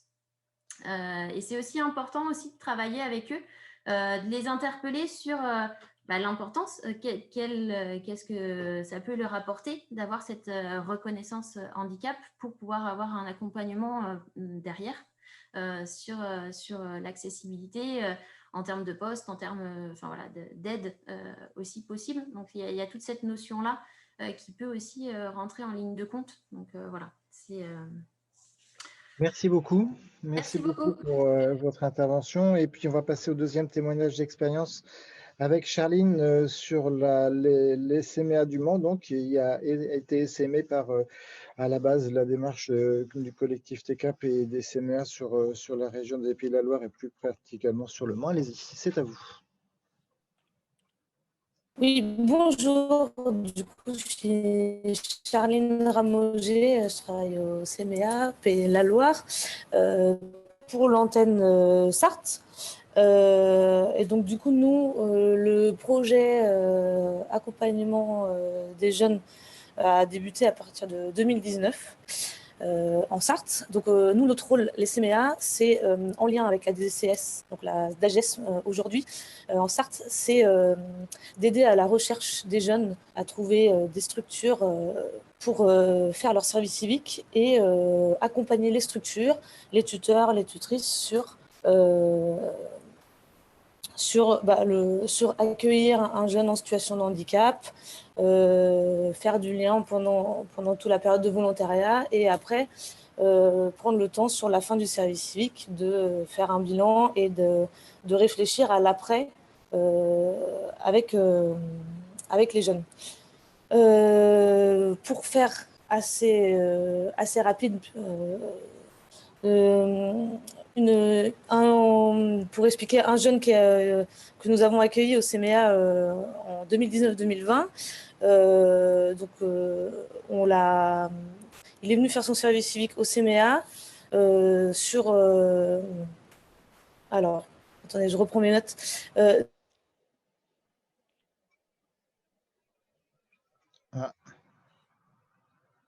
La connexion n'est pas tout à fait... Du coup, on a pris plus de temps avec Est-ce que vous m'entendez là pour repérer ses besoins concrets sur... Pardon? Est-ce que vous m'entendez? On m'entend pas? La connexion n'est pas bonne et éventuellement, est-ce que vous pouvez couper votre caméra? Ce sera moins agréable, c'est sûr, mais peut-être qu'on va avoir plus de flux parce que je ne sais pas si c'est parce que vous êtes au Mans, hein, je ne veux pas faire de... Mais c'est vrai qu'on vous entend vraiment très mal. Allez-y. Là, c'est bon, du coup? Ouais, j'ai coupé ma caméra. Voilà, juste pour expliquer un témoignage sur l'accueil d'un jeune.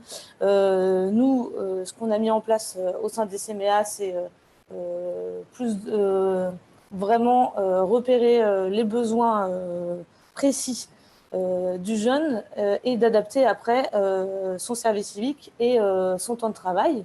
Par exemple, pour ce jeune-là, on a repéré, et ce qu'il lui nous a dit, c'est qu'il avait besoin d'une référence très très forte et d'un repère d'une personne et d'être quasiment tout le temps au début avec cette personne pour être à l'aise sur la structure. Donc du coup, c'est ce qui a été mis en place. On a adapté aussi, donc du coup, ce que j'ai dit avant sur le temps de travail et par exemple sur les formations que doivent faire les services civiques, comme les formations civiques et citoyennes au cours de leur volontariat. Et ben nous, notre rôle au CMEA, c'était de contacter les personnes qui faisaient ces formations-là pour adapter au mieux les journées de formation, parce que ce jeune Pierre ne pouvait pas être en grand groupe sur une journée complète de formation. Donc du coup, en tout cas, nous, notre rôle, c'était vraiment de faire le lien avec toutes les personnes qui pouvaient croiser et d'adapter au mieux son service civique et ses formations. Durant son service civique, lui, il a souhaité passer son BAFA. Donc on a fait le lien avec les équipes de formation BAFA pour adapter au mieux pour qu'il puisse passer sa formation. Et tout ça le long de son service civique. Et quand il a terminé son service civique, le bilan qu'on en a fait, et nous, la projection qu'on en a fait, c'est qu'on l'a accompagné dans la suite de son projet professionnel à venir passer une formation au sein des CMEA, qui était une formation CPGEPS. Donc ça, c'était un exemple. C'est un exemple d'un jeune qu'on a pu accueillir. Juste pour terminer là-dessus, c'est que le contexte sanitaire actuel n'est pas très aidant sur la recherche de structures, notamment pour ces jeunes-là, où les structures sont moins disponibles, moins ouvertes, et c'est moins facile de les avoir en contact. Donc du coup, il ne faut pas hésiter en tout cas à venir vers nous, les CMEA à l'antenne Sarthe ou à Nantes, pour nous solliciter si en tant que structure vous avez envie, vous posez les questions sur accueillir un jeune porteur de handicap, voilà, de venir vers nous sur comment est-ce que nous on peut vous accompagner, comment on peut accompagner le jeune dans la recherche aussi des aides. Et voilà, à peu près, c'est bon pour moi. Merci beaucoup pour ces informations. Juste avant de passer à l'échange, dans le chat, là, on voyait quelques questions que je vais peut-être poser du coup à Leslie qui a coporté cette démarche avec nous au CMEA. Par rapport à, justement, on n'a pas forcément détaillé bien, il y a une question autour de c'était quoi et effectivement cette démarche pilote du cap sur l'engagement, ça consistait en quoi du côté des jeunes, du côté de la structure, du côté des tuteurs, peut-être un petit résumé des épisodes précédents, Leslie. Bonjour à tout le monde. Du coup, peut-être pour vous dire, oui, ce que c'était la démarche cap sur l'engagement. C'était un focus, alors accompagné très fortement par l'agence du service civique, ce que présentait Madame Engrand en tout début de séance, ainsi que la DRDJS à l'époque. Et du coup, on accompagnait un groupe de manière très précise de 10 jeunes et de leurs tuteurs, tutrices, mais aussi des structures dans lesquelles étaient ces jeunes. Par exemple, dans l'accompagnement, il y avait 3 journées de formation, une que pour les jeunes, une que pour les tuteurs, et après une dernière journée, on a pu croiser aussi un peu le parcours de chaque personne présente, du coup, d'un côté les jeunes, les tuteurs, mais aussi les structures. En plus de cet accompagnement, il y avait aussi, du coup, Jade Clérici, là, ma collègue qu'on excuse aujourd'hui, qui avait un lien très resserré avec les jeunes, leurs familles, mais aussi pour certains jeunes, des SAVS qui les accompagnaient, et aussi les tuteurs-tutrices. Du coup, un point physique était fait dès le début, voire plusieurs rendez-vous sur la structure dès le début pour accompagner un peu le début du chemin, en tout cas, et le début de mise en route, où des conseils ont été faits. C'est là aussi, par exemple, que M. Vernon avait été contacté au tout début sur l'accompagnement de Jade, là, qui est présente aussi aujourd'hui, Jade Puiroux, où du coup, Jade Clérici, elle faisait le lien avec tout ça. Et après, il y avait une rencontre aussi à mi-parcours, et une rencontre individuelle à la fin du parcours, ce qui permettait à la mi-parcours aussi de réévaluer les besoins, de reclarifier le rôle aussi des fois de chacune entre le tuteur, la tutrice, mais aussi la famille et le jeune, un peu ce qui appartient à chacun et chacune de faire dans une mission de service civique. Du coup, ce projet-là, on l'a appelé, collectivement, il avait été appelé Cap sur l'engagement.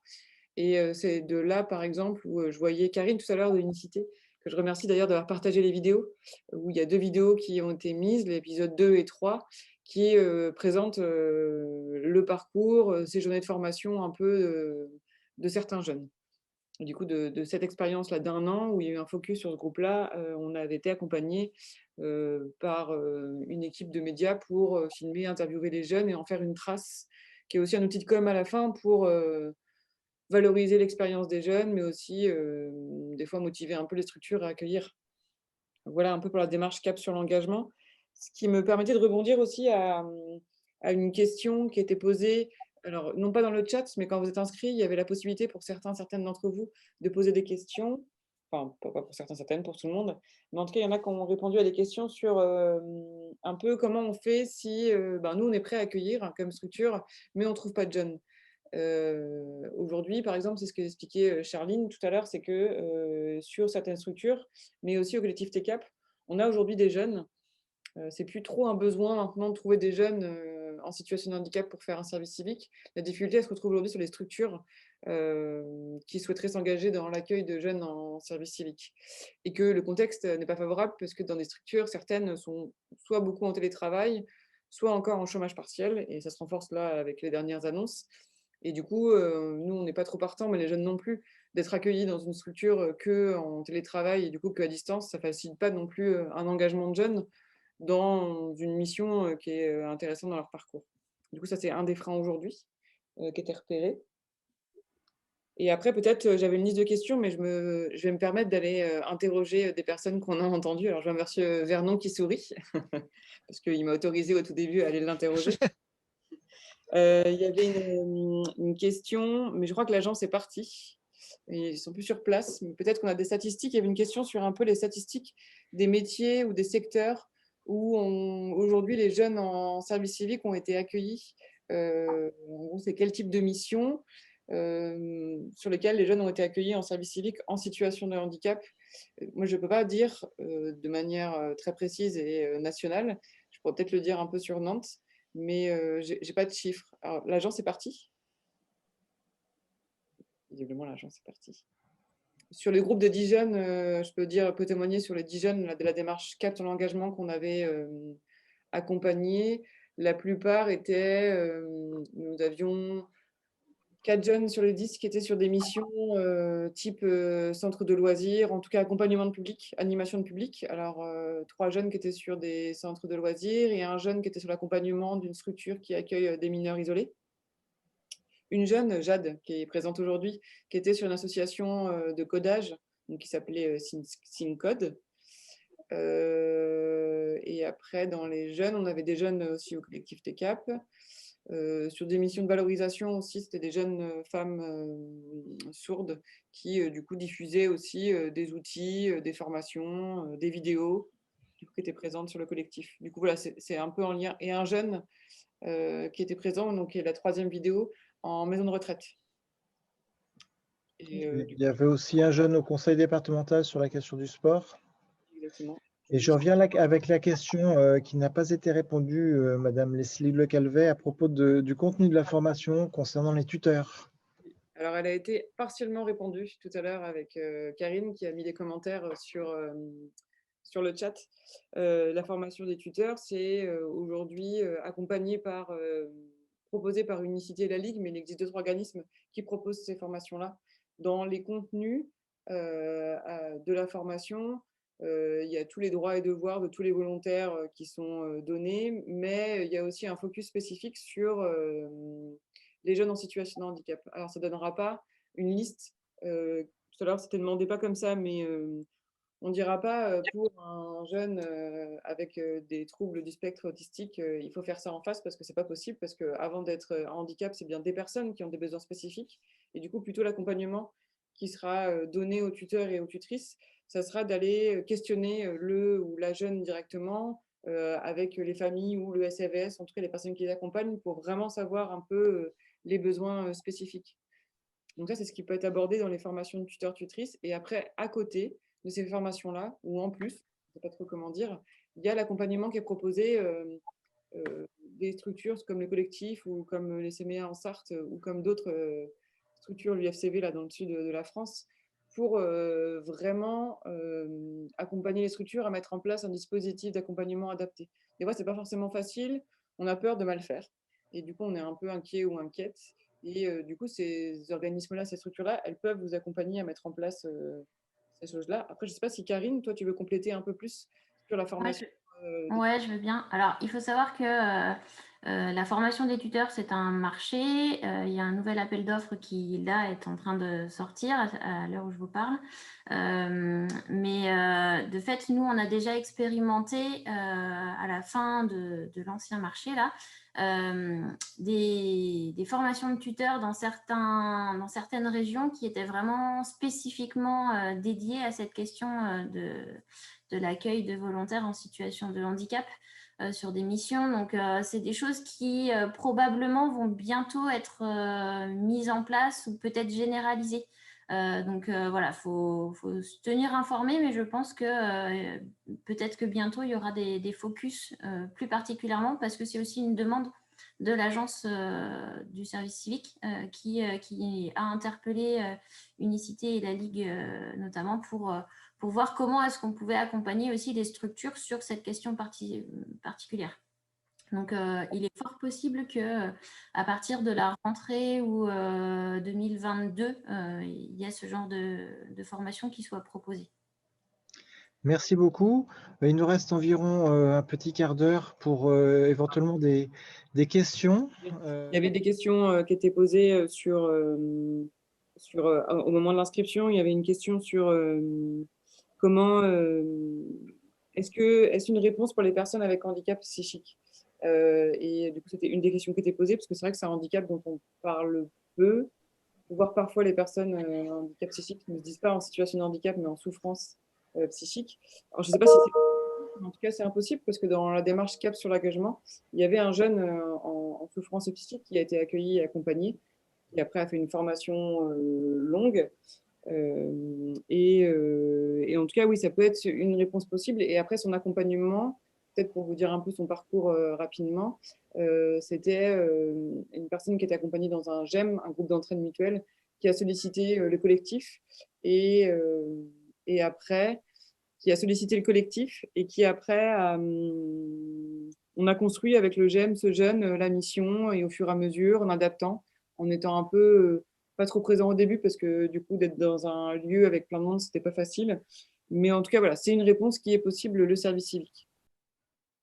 J'ai deux questions là dans le chat par rapport à une personne, par rapport à Cap Emploi ou Pôle Emploi, hein, sur l'accompagnement de personnes à trouble 10 qui pourraient-elles être orientées en fait vers Cap Emploi pour être accompagnées dans une formation?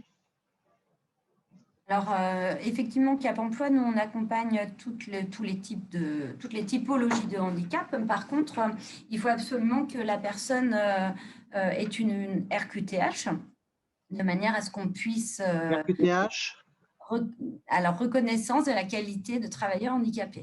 C'est-à-dire une reconnaissance, il y a un dossier à faire auprès de la MDPH, de manière à avoir cette RQTH. Sans cela, nous ne pouvons pas accompagner le jeune.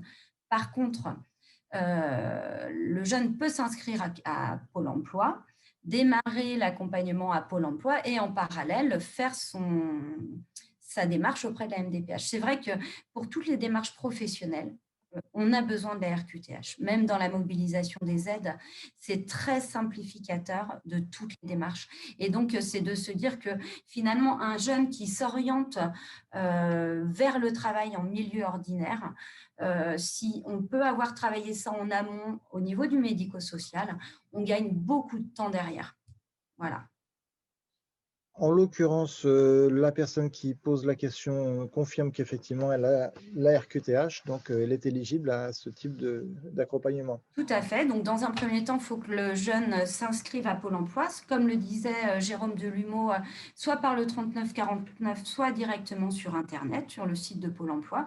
Une fois son inscription faite, on va pouvoir ensuite faire un diagnostic partagé sur sa situation et voir si c'est l'accompagnement Cap Emploi qui est le plus pertinent, ou alors si un accompagnement Pôle emploi avec l'appui de Cap Emploi en complément est suffisant.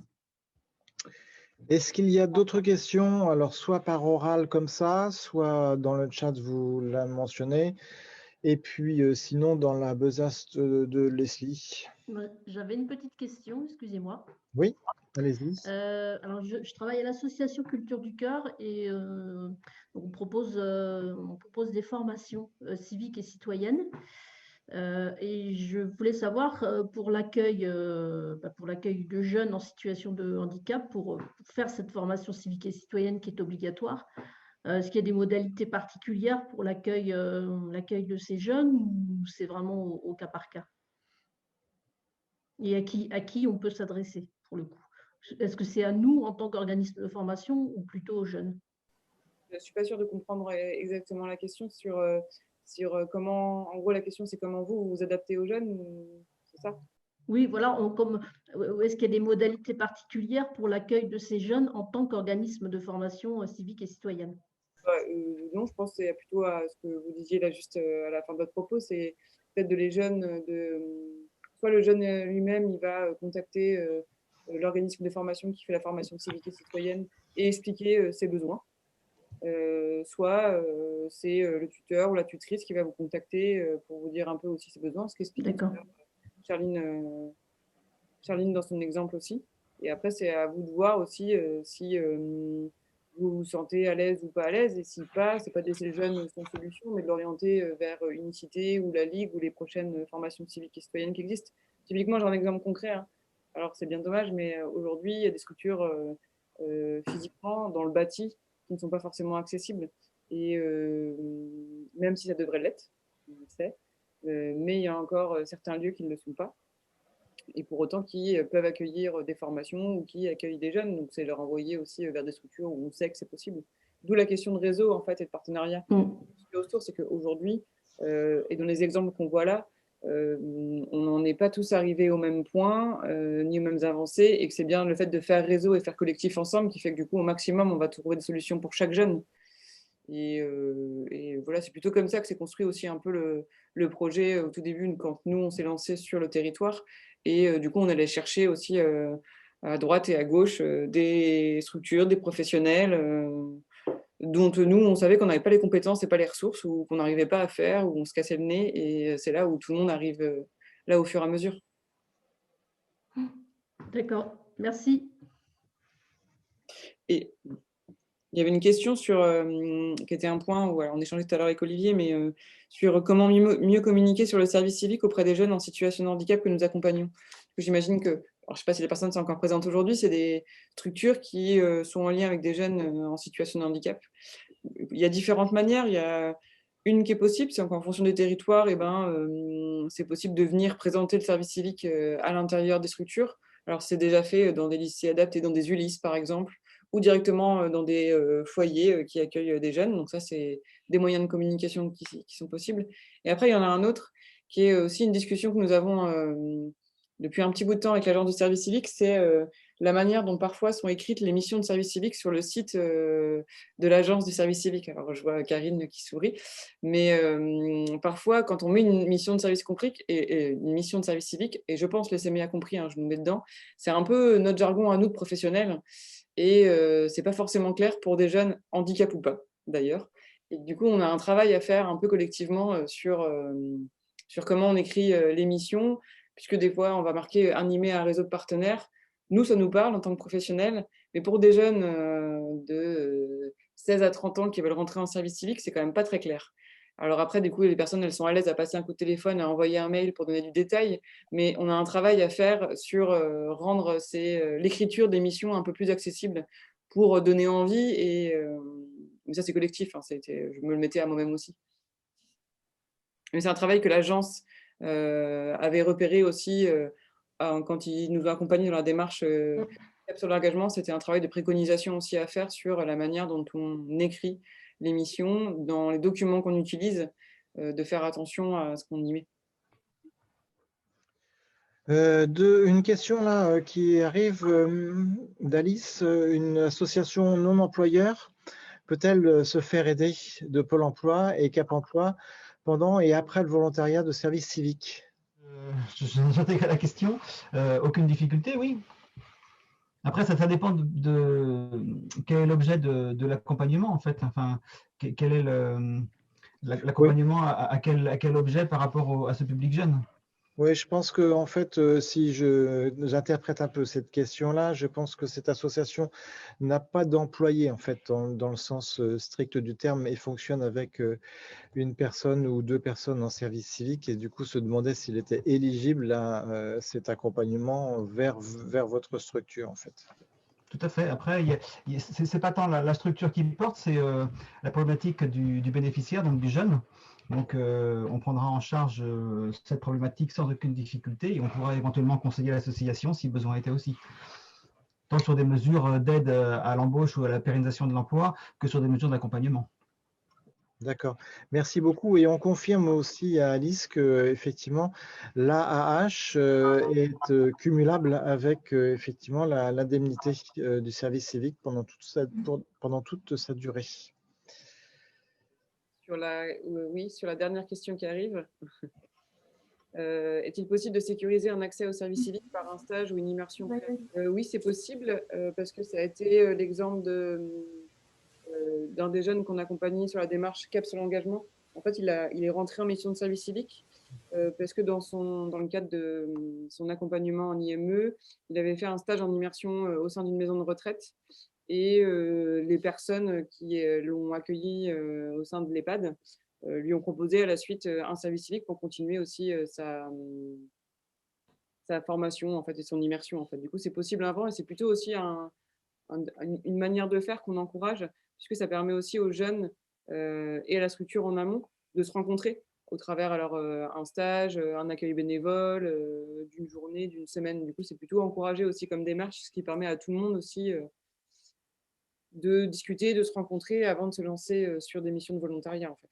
Juste pour dire qu'effectivement, en amont, ça peut effectivement, vous parliez tout à l'heure de parfois de complexité à envisager ou à la bonne compréhension de l'ensemble des attendus de la mission. Donc, ça met du concret sur quelque chose qui est parfois pas facile à appréhender.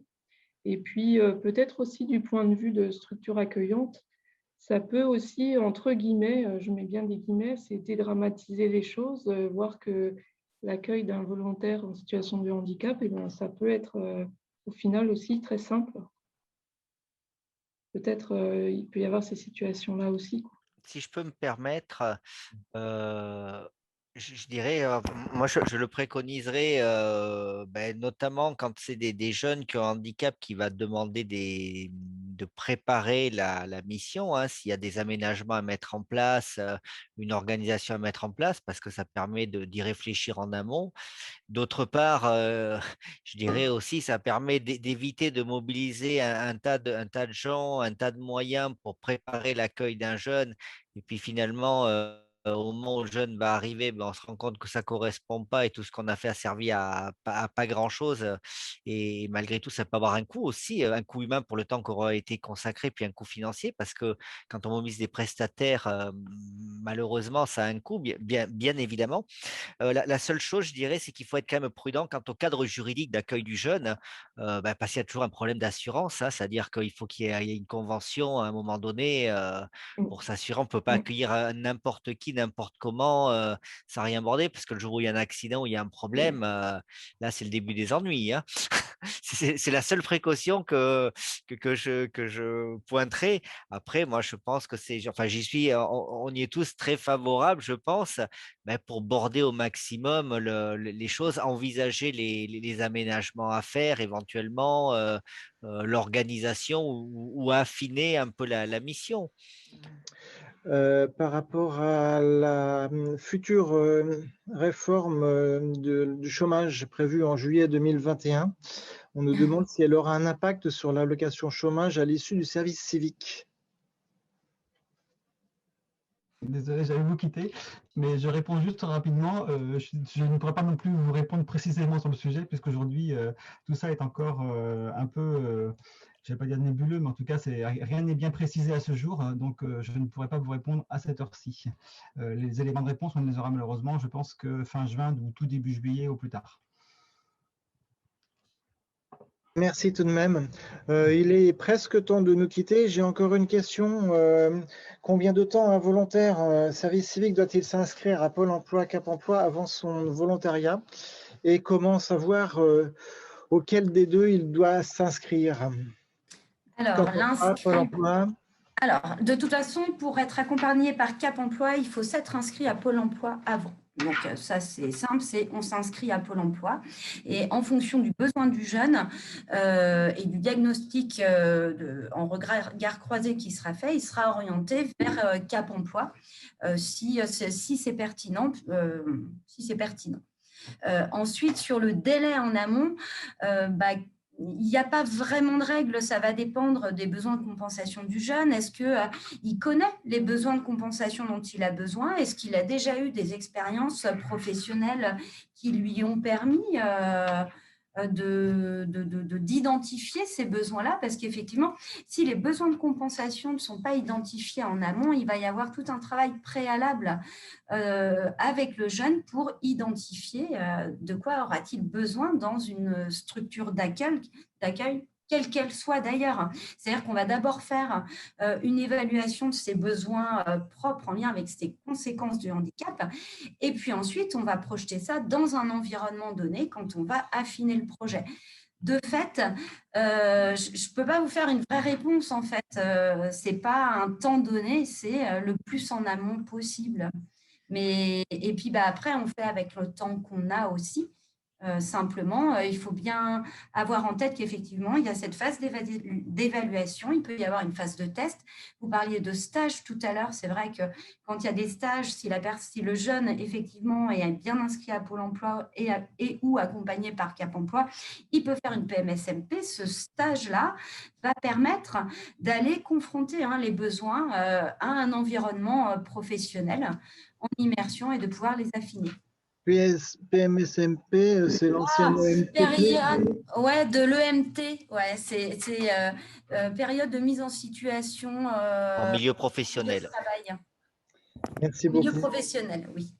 Merci beaucoup. Alors, petit mot de conclusion, je trouve qu'effectivement, on a vu là un panel d'intervenants que je remercie d'ailleurs pour leur disponibilité et leur expertise qui ont permis d'éclairer de différentes façons la manière dont on peut articuler le parcours du jeune en situation de handicap. Et on voit que le service civique, l'accès au service civique permet ça. Et du coup, ça donne aussi une vision systémique de la personne et de son inscription dans la société en tant que citoyen. C'est un mot, en fait, ça s'appelle l'inclusion. Et effectivement, le service civique peut permettre cette marche qui est encore bien souvent à monter et qui n'est pas toujours très, très facile. Et voilà, donc on a une belle illustration comme ça des services de droit commun qui se mettent disponibles aux besoins des personnes en situation de handicap. Et voilà, c'est effectivement, on aimerait porter ce projet-là aussi dans d'autres territoires, que ça puisse s'essaimer avec ce maillage forcément nécessaire entre les différents services de l'État, les associations, les structures du médico-social et puis les collectivités qui peuvent effectivement faire tout ce lien-là. Eh bien, merci beaucoup à vous. Effectivement, je ne l'avais pas donné au tout début comme information. Cette table ronde se fait dans le cadre du festival TECAP qui dure jusqu'à samedi prochain. Vous pouvez vous rendre sur le site du collectif TECAP. Vous avez le programme jour à jour. Merci à vous. Merci. Merci. Merci beaucoup. Merci à tous. Merci à tous. Au revoir. Merci, bonne fin de journée. Au revoir. Merci, bonne Au revoir.